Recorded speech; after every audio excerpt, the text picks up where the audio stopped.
প্রয়োজন শেষ, স্যান্ডব্যাগ বাংলাদেশ। কথাটা এই জন্যই বললাম, আমাদের প্রবাসে আমাদের কিছু ভাই আছে, আমার কিছু ভাই ব্রাদার যারা একটু উপরে, একটু হায়ার লেভেলে, হয়তো জেনারেল ওয়ার্কার থেকে একটু হায়ার লেভেলে থাকার পর জেনারেল ওয়ার্কার যারা যারা আছে তাদের উপর অনেক মানসিক অত্যাচার করে থাকে। বসের কাছে তেল মারে, বস দেখে ভয় পা, বস যা বলবো তাই।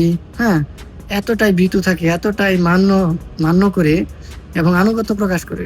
এতটা যদি প্রকাশ আনুগত্য আল্লাহর সৃষ্টিকর্তার প্রতি করত, তাহলে হয়তো সে আখিরাতে কামিয়াবি হইতো। কিন্তু এখানে ভাই কোম্পানির বস আপনাকে কিছু হালকা মান্য করতেছে, কারণ একটাই, আপনার মেধা এবং আপনার পরিশ্রমের জন্য। আপনি পরিশ্রম করতেছেন, পারিশ্রমিক পাচ্ছেন।